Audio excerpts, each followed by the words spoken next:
You're listening to KOUG Radio. Listen live online at kougradio.org.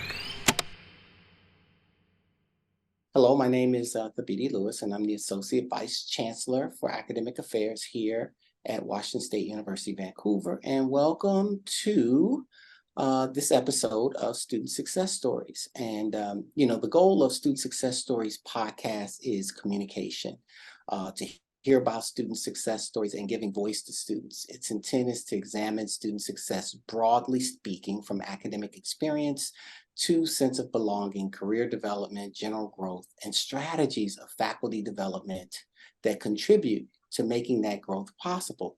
Speaking of strategies for faculty development that make that growth possible, we are using this podcast here today, and in general, to also engage in efforts that ensure the success of students through the development of our faculty. And two of our guests with us today play a very pivotal role in student success stories that are also featured here, right? So we don't believe in just having student success stories. That's important, but we want people to get a sense of what kind of elbow grease that we put towards making certain that that occurs. And so today we have two wonderful people with us, Michelle Eccles and Professor Paul Krouss. They join me to talk about aspects of professional development efforts with students that enhance pedagogy.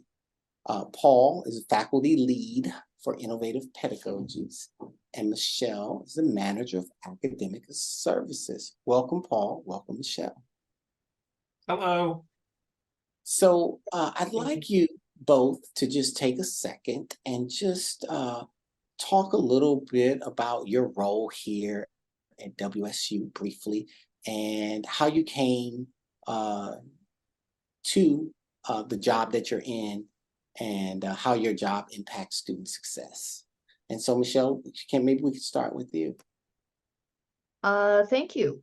Yes, my role has changed over the years that I've been here, but currently the role that I and my team play is in faculty development workshops and faculty support.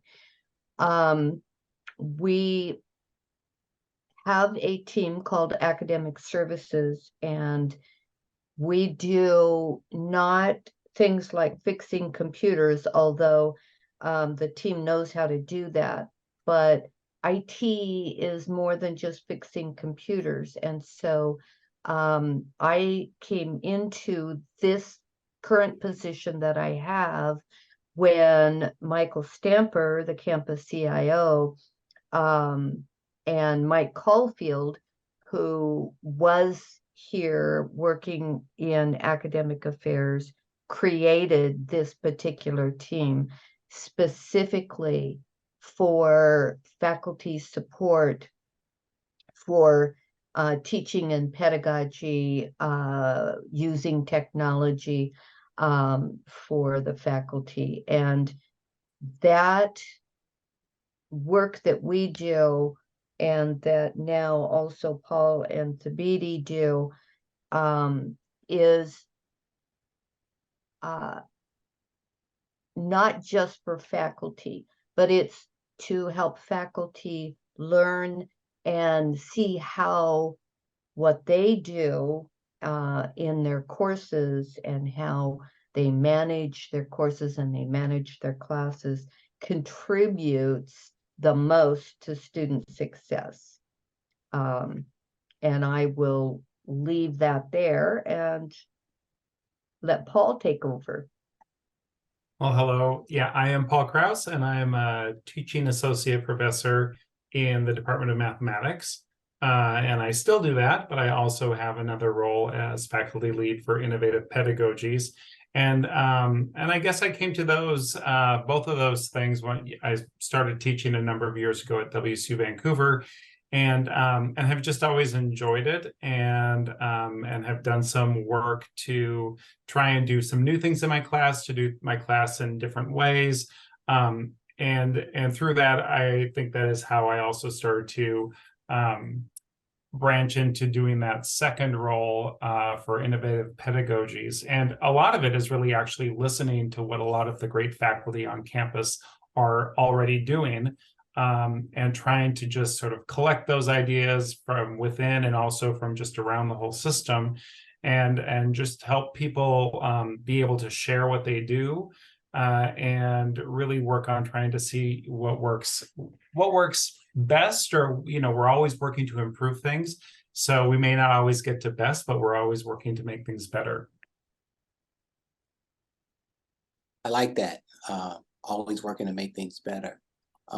So, I'm wondering if you could both talk a little bit about the kind of core. Let's get into the weeds a little bit regarding, what are some of the core programming, or we can talk about asking. Let's talk about some of the core programming that we do, and to make sure that faculty are able to teach in ways that really ensure that students are successful. And I know one of the earlier strategies, Michelle, that your team was leading was just around Canvas course structuring. Can you talk a little bit briefly about that? Because someone will go, okay, Canvas, you have a course, big deal. How's that helping students? And, talk a little bit about how we try and create a lot of symmetry from class to class, et cetera. Yeah, right. And that is very important, Thabiti, because one of the things about using Canvas and previously Blackboard, but mostly Canvas, because Canvas lends itself to design better than some of the other learning management systems we've had. But one of the things that we try to teach faculty and support faculty through their course materials on Canvas is helping them see how consistency becomes a way for students to succeed. So, for example, fairly early on, Thabiti, we started talking about the University 104 and 250 courses that students take on campus, kind of teaching them how to college. And one of the ways that we help those students be successful is by making those university courses the same structure across the board. So students know what to expect. They know where things are in their courses, and it's not something that they have to go searching for in 5 different courses. If faculty use those principles that we like to teach them in using to lay out course spaces in a way that students can just go from one course to another, and students are always more successful if they have that consistent structure to use. Yeah, what do you think is one of the biggest challenges, Paul and Michelle, that students encounter when they're taking a class, as far as structure or assessments, and talk about some of the things that we try and do to mitigate that, to reduce those those struggles. I think I don't know if there's ever just one thing, but I think one aspect that we talk about a lot is just making sure to communicate in a lot of different ways for students what is the expectation in the course, and what they can expect from the course, and how they can so that students aren't caught off guard or surprised, to give enough warning. And so if you can give an idea what the daily classroom experience is, and just to make sure to be explicit about that and point that out. I think that that's one of those practices that we've been that you've seen happen across the entire WSU system, that there have been some efforts to just point out how important that is. As we roll in new technologies, there was a day when you didn't have Canvas or other learning management systems. But now those come with calendars. And so just making sure that faculty know how to populate a calendar and make sure it's complete, so that not every student depends on those calendars in that way, but for those who do, then you want to make sure that that tool is correct. And very often it's having multiple approaches for the same information so that students can access it in whatever way that works best for them. And just to, make sure to be consistent and be clear and just making sure to communicate again and again so that students know what to expect when they're out of each class. Because as Michelle was saying earlier, it's great when you can have some consistencies across classes, but it can't always be identical. And so, so for those things that are not identical or not intrinsic to every class, you really want to make sure that we're pointing out exactly how things might be different, how this might be different than your last class, so that students know, oh, I just won't assume it works exactly the same way. Yeah, Paul, that's really an important thing that you just said, that there are differences in classes, but if a student only has one way to rely on getting a piece of information, it can become a barrier. So one of the things that I heard you saying is that communication about where you go to find this and that, and that it's not just relying on a syllabus, but it's also relying on things being in other places, and sometimes just in the classroom. Not every faculty uses Canvas, but the principles that we try to get across to faculty go for the classroom experience too. It's that communication and that structure and that consistency in what students are going to be able to expect.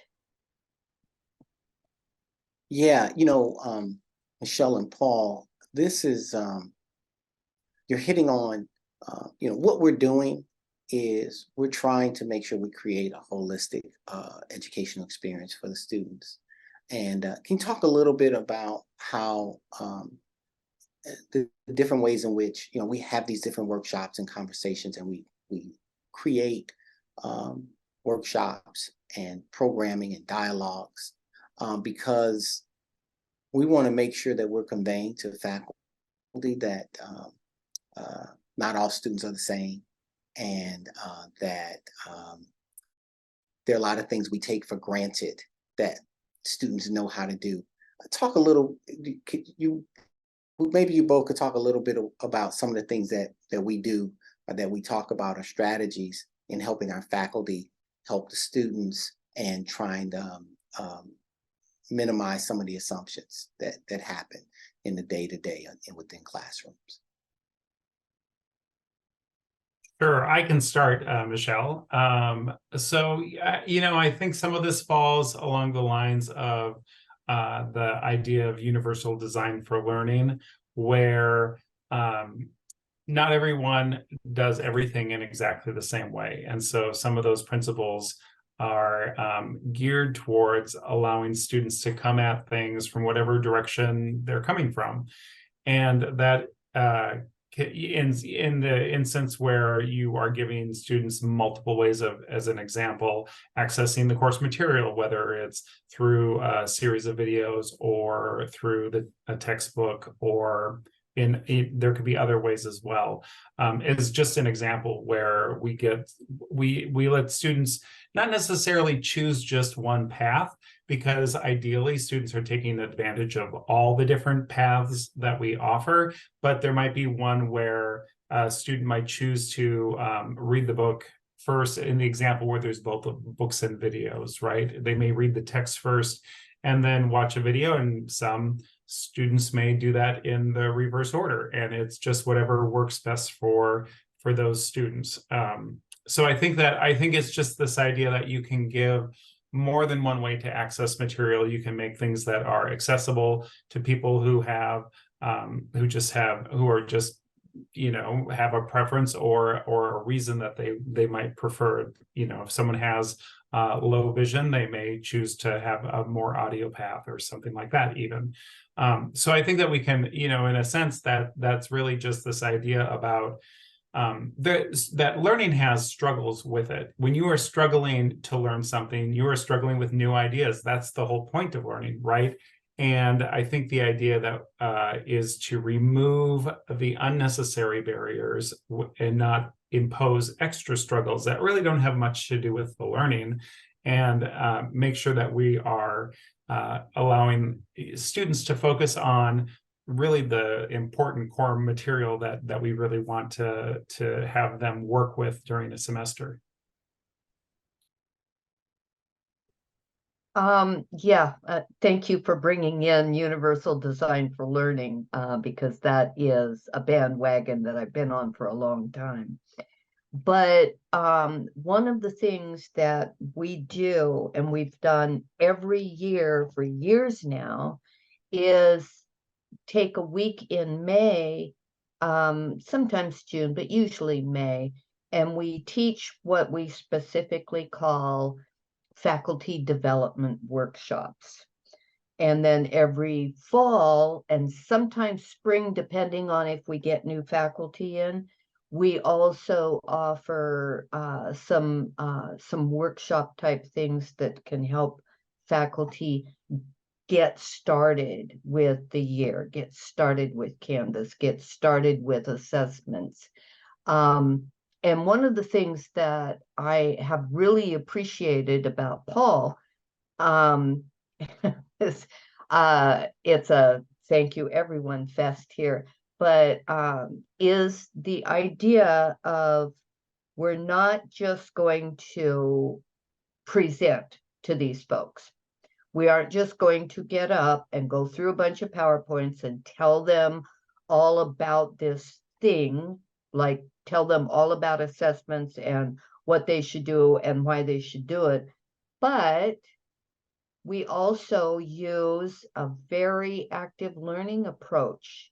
And it has been working out really well because we do some presentation and then we let people get together in a group. We let them work on that thing. Like if we're talking about syllabi, then we stop and we have them work on their syllabus or talk about their syllabus, those kinds of things. And I really like that approach. I think the faculty like that approach.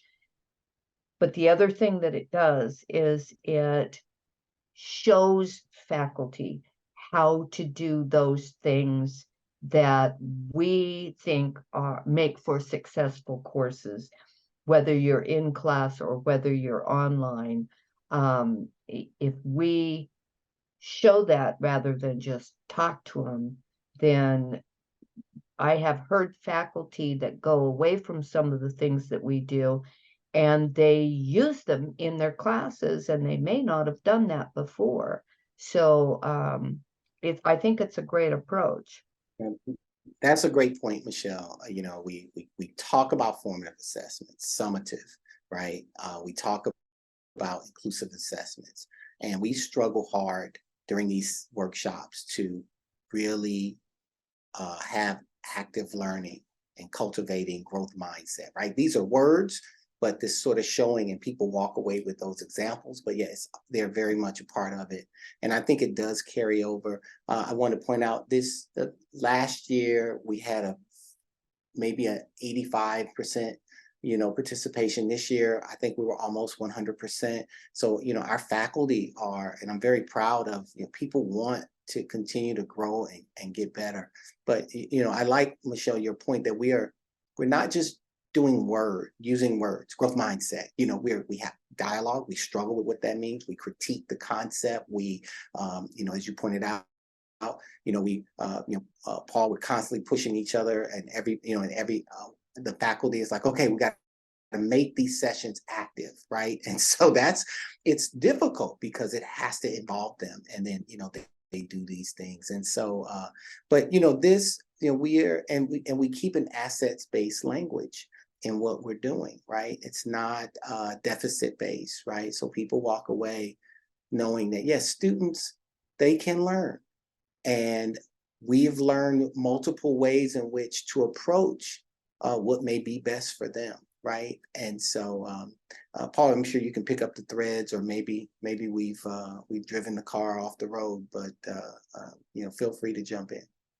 Well, I was just going to mention also, every faculty member's experience is different. Fields are different. The size of the class is different. Where each class is different. Even the ones I've taught myself across the entire, across a lot of mathematics courses. And so the idea is also, I think, to give a lot of tools that people can pick and choose from, because this one works great over here, it doesn't work so great over there, but there's other tools that you can do. So just really increasing that, the tool set from which to choose, I think makes a big difference. And also these things then start to bleed a little bit across courses.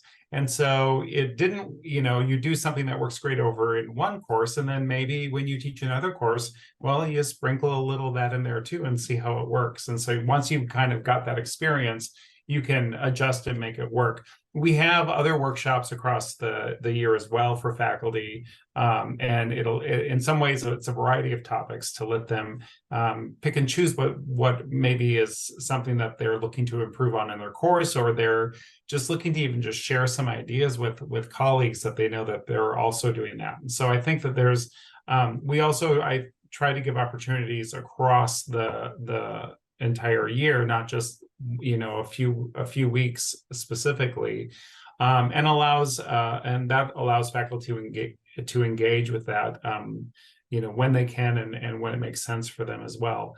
But it really is just about building up a tool set, and as well as developing new tools as things come along. And so I think that if we find new technology tools that help us, or just new ideas, it gives people a chance to hear about them, somebody who's got experience to check it out. And I know that I have done a number of things with flipped classrooms in the past, and when I have talked about that with in various places, or people hear about it, then they just want to chat and see how that might work for them in their class. And sometimes could work exactly the same, or they need a different adjustment. But giving that time and space for faculty to also just sit and understand that other people are doing things and hear what they're doing, gives them a chance to just try and envision it in their own course, as well as share what they're currently doing and is working in their own area. Yeah, that's a great point, Paul. When we are having these workshop sessions, it is so much fun because people come with different strategies and tools that it's just an exchange. I'd like to point out too that you mentioned something that you and Michelle, that we really emphasize within the classroom: active learning, also inclusive and collaborative. And so we model that through, someone would ask, well, how do you come up with the topics and concepts? And every year we poll faculty, we outline what we're thinking, we're hearing and seeing, and then people tell us, hey, this is what we want more of, or this is what we'd like to learn about. And so speaking of which, maybe the two of you could talk a little bit about, well, at least about one thing. I know, Paul, you talked about the flipped classrooms, and maybe outline a little bit quickly, a little detail what that looks like, because I think during COVID, those who have been doing things of that nature were ahead of the curve. But talk about what a flipped classroom does, because I'm not sure maybe students who had a class have an idea, but talk a little bit about what a flipped classroom is. Sure, and it takes a little bit to get all my classes in that state, but a classroom is essentially, it's called, or it's sometimes referred to as, an inverted classroom. And the idea is that you're really inverting when lecture happens and when, in the case of a math course, where lecture happens and where homework happens. And so especially for courses that were very much lecture based, and that's not every area or topic, but for a lot of math courses were very lecture based. And the idea was, well, now that we have these learning management systems and we can put up videos, why not take that lecture portion of it and put it ahead of the class and let students work on that. And then when they come to class, we can focus on actually applying what we know and working through some of the questions and the homework exercises. And there's a number of advantages to taking those lectures outside of class. You haven't removed the interactive part, because you still will see those students and work through those things in class. So if they've got some questions about videos, they can have them right there. They also are able to, when they're watching me as an example on a video, give a lecture, they can slow me down, they can pause me, they can rewind, they can rewatch it. And it gives them a chance to take in the lecture at their own pace. Then when we get into class, we can actually spend more time working on examples and go through more complex examples and really dive a little bit deeper into it. And also it's less of me doing it as opposed to letting the students do it and work through it together. And I can just maybe be the person who goes around and helps and answers questions as they come up, as they're actually applying it. So they have that chance of having that experience of doing it, and then when maybe there's a hurdle, something, I can kind of help boost them over. And usually it's not much help at all. So I just kind of check over and see how things are going. But it also can sometimes bring up other questions that students have now that they've done it. They start to make extensions, and you're able to then help them with those extensions in class as well. So that idea of a flipped classroom is simply just to flip where you're doing your lecture and where you're doing your work. Thank you. Yeah, when go back to the classroom, I know I definitely need to flip more, because my conversation may get in the way of what I want to make sure I hit, right? It helps us keep focused. We're running out of time, but there's some really important issues facing us, right? As instructors within higher education and in the world in general, regarding knowledge transfer, and how do we recalibrate and learn in the face of constantly emerging AI and things like ChatGPT. And so Michelle, Paul, we've had some conversation about some of the things that we are thinking of doing in that regard. And so